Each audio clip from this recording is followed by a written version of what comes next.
નમસ્કાર મિત્રો, આજે તારીખ 30 ઓગસ્ટ 2025 ની આજની સવારની હવામાન અપડેટની અંદર માહિતી મેળવીએ તો ગુજરાતની અંદર હજુ પણ ભારે વરસાદનું અનુમાન દેખાઈ રહ્યું છે. બંગાળની ખાડીની સિસ્ટમની અસર ગુજરાતમાં નોંધાઈ રહી છે. હજુ કેટલા દિવસ દરમિયાન વરસાદી માહોલ જોવા મળશે, કયા વિસ્તારની અંદર હળવા મધ્યમ ભારે વરસાદો નોંધાઈ શકે છે તેની વિસ્તારથી માહિતી મેળવશો.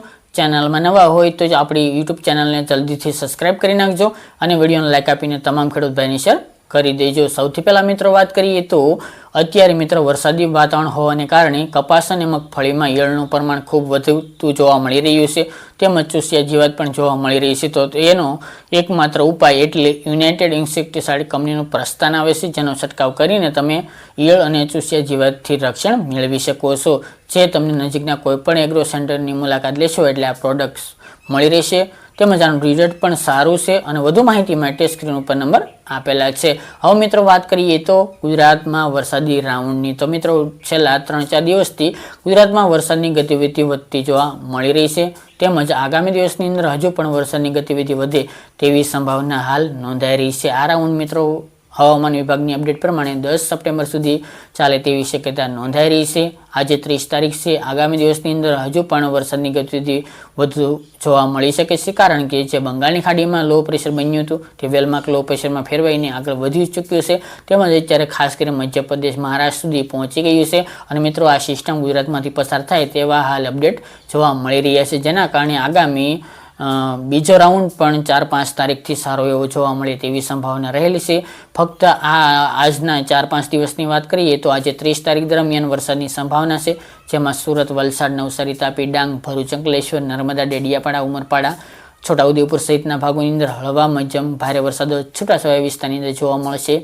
મહીસાગર, દાહોદ, ગોધરા, પંચમહાલ, લુણાવાડા, વડોદરા, આણંદ, બોરસદ, તારાપુર એ વિસ્તાર, અરવલ્લી, મહીસાગર જે પૂર્વ ઉત્તર ગુજરાત વિસ્તાર છે, રાજસ્થાન બોર્ડર વિસ્તાર, સાબરકાંઠા, બનાસકાંઠા, દિયોદર આસપાસના ભાગો હોય, પછી થરાદ, વાવ, પાટણ, ડીસા, હિંમતનગર, વિસનગર, સિદ્ધપુર, મહેસાણા, કડી, માણસા એ વિસ્તાર, ગાંધીનગર, અમદાવાદ, વડોદરા, વિરમગામ સહિતના તમામ ભાગો, સાણંદ સહિતના ભાગોની અંદર હળવા મધ્યમ ભારે વરસાદો નોંધાશે. એટલે કે ઉત્તર, મધ્ય, પૂર્વ આ ત્રણેય વિસ્તારની અંદર સારામાં સારા વરસાદો આજે તેમજ આગામી દિવસની અંદર નોંધાય તેવી સંભાવના રહેલી છે.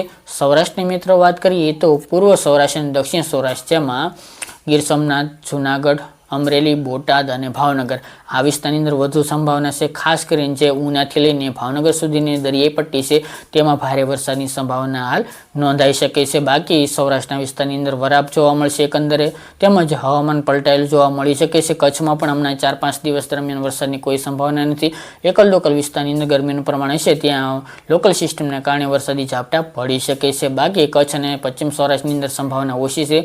ઉત્તર સૌરાષ્ટ્ર, મધ્ય સૌરાષ્ટ્ર આ ભાગોની અંદર પણ અમુક જગ્યાએ રેડા ઝાપટા પડી શકે છે. બાકી વરસાદની કોઈ સંભાવના જણાતી નથી. બાકી મિત્રો આગામી 4-5 સપ્ટેમ્બર સુધી ગુજરાતમાં આવી રીતે વરસાદનું જોર જોવા મળશે, જેમાં દક્ષિણ ગુજરાત હોય, ઉત્તર ગુજરાત હોય, મધ્ય ગુજરાત હોય અને પૂર્વ ગુજરાત હોય અને પશ્ચિમ સૌરાષ્ટ્રની અંદર વરસાદની ગતિવિધિ જોવા મળી શકે છે. બાકી મિત્રો પશ્ચિમ સૌરાષ્ટ્ર, દક્ષિણ અને ઉત્તર સૌરાષ્ટ્રની અંદર જે હવામાન વિભાગની નવી જીએફએસ મોડેલ અપડેટ પ્રમાણે વાત કરવામાં આવે તો 5 તારીખ બાદ સિસ્ટમનો રૂટ હાલ બદલાય અને એ ભાગોની અંદર ચાલે કચ્છ અને પશ્ચિમ સૌરાષ્ટ્ર તરફ, તો સૌરાષ્ટ્રના અને કચ્છના ભાગોની અંદર સારા વરસાદની હાલ શક્યતા રહેલી છે. પરંતુ હાલ શક્યતા ઓછી જોવા મળી રહી છે. પશ્ચિમ સૌરાષ્ટ્ર અને કચ્છના ભાગોની અંદર જ્યાં વરસાદી માહોલ ઓછો છે ત્યાં પણ મિત્રો ખાસ કરીને વરસાદનું જોર ઓછું જોવા મળે આ રાઉન્ડની અંદર પણ તેવી સંભાવના રહેલી છે. બાકી સિસ્ટમ ઉપર આધીન છે, કોઈ પણ ફેરફાર હશે તો અપડેટ આપતા રહીશું. મિત્રો આ અત્યારની વહેલી સવારની અપડેટ. ફરી એક નવા વિડીયો સાથે મળીશું.